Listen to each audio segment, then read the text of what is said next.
मैं हूँ फैक्ट भाई और ओम राउत के बुलाने पे आप पहुँचे theatre Hanuman ji. Please keep one seat for our Hanuman ji, he will come to see Ramayana. पर फिल्म में हनुमान जी को जो डायलॉग दिए गए, उसके बाद डायलॉग लिखने वाले मनोज मुंतशिर को करणी सेना ने दे डाली धमकी। शहर भी तेरा, घर भी तेरा, सर भी तेरा और जूता रहेगा। वेल, श्री राम और सीता माँ की पवित्र कहानी हर हिंदुस्तानी के दिल में बसती है, तो आदि पुरुष ने इस कहानी के साथ ऐसा क्या किया कि लोग रिफंड तक मांग रहे हैं? क्या इसीलिए प्रभास ओम राउत पे भड़के?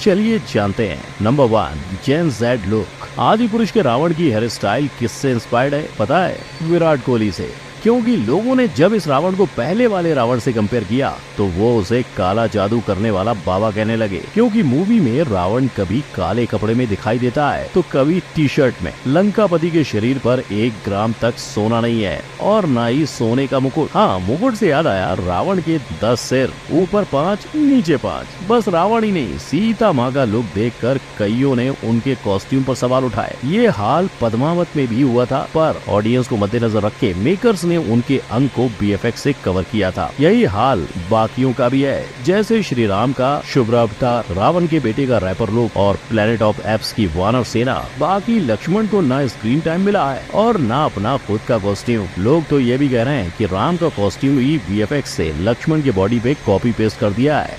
नंबर 2, हिस्ट्री में डब्बा गुड़। राम जी, देवी सीता और अपने अनुज लक्ष्मण के साथ मूवी के शुरुआती 5 मिनट में वनवास को निकल गए। 2 घंटे की इस कहानी में सीता और राम जी की घर वापसी भी नहीं है, यानी ना आरंभ है ना ही अंत। पर फिल्म में जो है वो इससे भी ज्यादा गलत है। गलती नंबर 1, सीता हरण के साक्षी जटायु थे, आदि पुरुष में राम जी है। गलती नंबर 2, देवी सीता का हरण पुष्पक विमान में हुआ था, आदि पुरुष में चमगादड़ विमान था। गलती नंबर 3, रावण की लंका सोने की थी, आदि पुरुष में सोने की लंका काली है। गलती नंबर 4, रावण एक ब्राह्मण था, आदि पुरुष में वो अपने हाथों से मांस खिला रहा है। गलती नंबर 5, हनुमान जी ने अशोक वाटिका में दोनों हाथों से देवी सीता को प्रणाम किया था, आदि पुरुष में ये है। गलती नंबर 6, देवी सीता ने चूड़ामणि निशानी के तौर पे दी थी, आदि पुरुष में निशानी कंगन है। और ये तो सिर्फ कुछ गलतियां हैं। आदि पुरुष की पूरी फिल्म में इसी तरह रामायण को तोड़ मरोड़ के पेश किया गया है, जिसमें ना तो मर्यादा पुरुषोत्तम राम की सहनशीलता का बखान है, न रावण के विद्वान होने का। देवी सीता और उनके बेटे समान देवर लक्ष्मण के बीच जो ममता का भाव था, उसे भी मेकर्स स्क्रीन पर दर्शाने में नाकामयाब ही रहे। नंबर 3, बिना अकल की नकल। असली हीरो, सनातन के जो हीरोज है, सनातन के नायक हैं, वो हम बच्चों को दे पाए। बोल ये रहे पर शब्द इनके हैं, यानी आदि पुरुष रामानंद सागर की रामायण या रामायण के जापानीज वर्जन से कंपटीशन कर ही नहीं रही थी ना, इनका कंपटीशन था मार्वल, DC, हैरी पॉटर और GOT। तभी तो हैरी पॉटर के इस दम पिशाच के मुकाबले आदि पुरुष ने दिखाया ये। प्लेनेट ऑफ एप्स के मुकाबले में आप ये देखोगे, गेम ऑफ थ्रोन्स के ड्रैगन की सवारी आदि पुरुष में चमगादड़ में बदल गई। और एवेंजर असेंबल का ये सीन कुछ इस तरह से आदि पुरुष में इस्तेमाल हुआ। पर यहीं आदि पुरुष और मार्वल कॉपी का सिलसिला खत्म नहीं होता। आदि पुरुष में दिखाई रावण की ये लंका बोले तो सस्ता एसगार्ड, और इन्होंने तो मार्वल के सबसे नामी सुपर हीरो आयरन मैन को भी नहीं छोड़ा, ये उन्हें भी कॉपी कर बैठे, ये बोलाकर कि रावण पूरी लंका नगरी का राजा है और एक राजा अपने राज्य में वेल्डिंग का काम क्यों करेगा। नंबर 4, बोल बच्चन। मेरे लिए मत लड़ना, मर्यादा के लिए लड़ना। लड़ोगे क्यों बात नहीं हो रही डायलॉग्स की? ये जवाब मनोज ने सोशल मीडिया पर ट्रोल होने के बाद दिया था। मगर भाई लोग, फिल्म के अंदर हमें सिर्फ एक बार नहीं, कई जगह कमजोर डायलॉग सुनाई देते हैं और हनुमान जी का ये डायलॉग भी एक कथा से चुराया गया है। घी किसका? रावण का। कपड़ा किसका? रावण का। आग किसकी? रावण की। जली किसकी?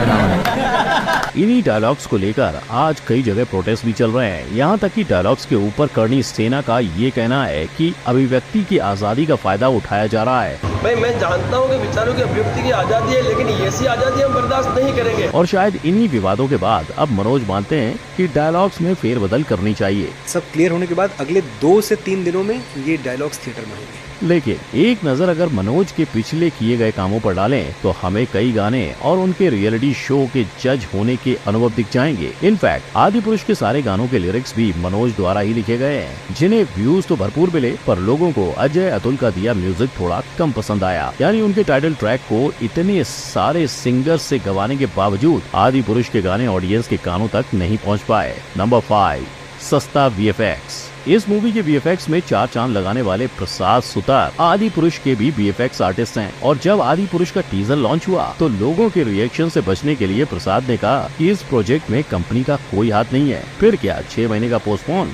और नया ट्रेलर लॉन्च, जिसे लोगों ने भर पेट वाहवाही दी। लेकिन लोगों की ये एक्साइटमेंट फिलहाल ट्रेलर तक ही बनी रही। लेकिन जब लोग मूवी देखने गए तो पता चला कि यहाँ कुछ उल्टा ही बना दिया गया है, जैसे रावण के 10 सिर और इंद्रजीत का शरीर। शायद इसीलिए फिल्म रिलीज के पहले प्रसाद ने साफ कह दिया था कि अब इस मूवी को बेहतर नहीं बना सकते। ऊपर से इन सब के बीच ओम ने लोगों से हनुमान जी के लिए एक सीट रखने की मांग की। और तो और ताज्जुब की बात तो ये है कि एक बंदर सच में आदि पुरुष देखने आ गया था। नंबर 6, कलयुग की रामायण। आज आपको रामायण के ऊपर बनाई गई कई किस्म की मूवीज और सीरीज देखने को मिल जाएंगी, लेकिन उनमें से प्रचलित है ये, जहाँ एनिमेटेड सीरीज का 55 करोड़ और रामायण सीरीज का 9 लाख रुपए पर एपिसोड बजट था। इतने कम बजट होने के बावजूद आपको भगवान राम की करुणा और हनुमान जी का ज्ञान देखने को मिलेगा। मैं उनका गुप्त दूत हूँ। मेरा ये भी कर्तव्य है कि जाने से पहले शत्रु के बलाबल की थाह ले ली। और रामानंद सागर तो रामायण को बनाने के लिए फिल्म्स को छोड़ टीवी पर आ गए थे। इन्होंने श्री राम के किरदार को इतना अच्छा बताया कि आज भी लोग अरुण गोविल के पैर छूते हैं। इनफैक्ट अरुण का मानना है कि आदि पुरुष के मेकर्स को धार्मिक कथाओं को नयापन देने की जरूरत नहीं थी। और रामानंद सागर के पुत्र का तो ये तक कहना है कि अगर आज की रामायण ही बनानी है तो सिर्फ आज की जनरेशन को दिखाओ। लेकिन अगर सीरीज को छोड़ एनिमेटेड सीरीज की भी बात करें तो जापान वालों ने भी रामायण की भावनाओं को सही पकड़ा था। इसके अलावा श्री राम की एक झलक हमें RRR मूवी में भी देखने को मिलती है। यानी अगर ओम साहब ने इनका होमवर्क भी कॉपी किया होता फिर भी चल जाता। Number 7, big budget. आदि पुरुष सबसे ज्यादा चर्चा में आई उसके हाई बजट की वजह से, जिसने लोगों के मन में मूवी के लिए एक्सपेक्टेशंस भी बढ़ा दिए। पर जब लोगों ने इस 500 करोड़ की मूवी के VFX देखे तो कहने लगे कि इससे आधे बजट में बनी बाहुबली इससे कई गुना अच्छी थी। अब अगर आप देखोगे कि आखिर ये 500 करोड़ कहाँ खर्च हुए तो पता चलता है कि 250 करोड़ तो VFX में ही वेस्ट हुए। बचे पैसों में से 150 करोड़ प्रवास की फीस, 12 करोड़ सैफ की और 3 करोड़ कृति की। पर अब असली सवाल ये उठता है कि इस बजट की रिकवरी होगी कैसे। तो रिकवरी एनालिसिस के जरिए ये सामने आता है कि अब तक 432 करोड़ तो वसूल हो ही गए हैं और बाकी के बॉक्स ऑफिस कलेक्शन से हो जाएंगे। नंबर 8, कहता है कॉमन मैन, आदि पुरुष करो बैन। छत्तीसगढ़ में हुआ आदि पुरुष पे नेशनल बैन लगाने के लिए विरोध। अयोध्या के संतों ने मांगा आदि पुरुष पर बैन। पोखरा नेपाल में आदि पुरुष हुआ बैन। आज आप हर न्यूज चैनल, हर न्यूज़पेपर उठाकर देखोगे तो आपको यही सुर्खियां नजर आएंगी। और आदि पुरुष की ये परेशानियां घटने वाली नहीं, आगे चलकर बढ़ने वाली है, क्योंकि पॉलिटिशियंस भी इस पर टेम्परेरी बैन लगाने की मांग कर रहे हैं। खुद हिंदू सेना ने इस फिल्म के खिलाफ एक PIL दर्ज कराई है और सोशल मीडिया पे वहाँ लोग #रिफंड आदि पुरुष को ट्रेंड करने लगे और अपनी टिकट के पैसे वापस पाने की मांग कर रहे हैं। मूवी क्रिटिक्स की बात करें तो ये फिल्म देखकर सबने अपना सर पकड़ लिया है। जाने माने मूवी क्रिटिक तरन आदर्श तो इस फिल्म से ऐसे हताश और निराश हुए कि उन्होंने फिल्म को सिर्फ और सिर्फ 1.5 स्टार दिया। उनके मुताबिक ड्रीम कास्ट और बड़ा बजट होकर भी ओम राउत ने कुछ अच्छा नहीं किया और पब्लिक तो समझ ही नहीं पा रही है कि करना क्या है। कई लोग फिल्म देखकर ऐसे दुखी हुए हैं कि बोलने को तैयार नहीं है, तो कई लोग मूवी को बुरा भला कहते नहीं थक रहे हैं। मैं बोल रहा हूँ, मैं दिल से बद्दुआ दे रहा हूँ कि आप रामायण के साथ ऐसा सब कर रहे हो और हमारे सेंटिमेंट क्या खेल रहे हो ना, डूबे आपकी फिल्म। और इसकी ठोस वजह है, लोगों का कहना है कि जो संस्कार, जो जज्बात लोगों के रामानंद सागर की रामायण देखकर थे, क्या वो ये देखकर होंगे? और ये देखकर बच्चे क्या सीखेंगे? क्योंकि जिस तरह से इन्होंने स्टोरी को तोड़ा मरोड़ा है वो हमारे ग्रंथों का मजाक है। अब देखना ये होगा कि इस फिल्म के डायलॉग्स में क्या फेरबदल की जाती है और क्या ये होने के बाद आप इस फिल्म को देखने जाएंगे। अपना जवाब फैक्ट भाई को कमेंट में दें। अगर आपको हमारे असली इतिहास को जानना है तो आई बटन पर क्लिक करें और देखें कि 1000 साल पहले भारत कैसा था। वीडियो पसंद आया हो तो लाइक, शेयर और चैनल को सब्सक्राइब करें। जय हिंद।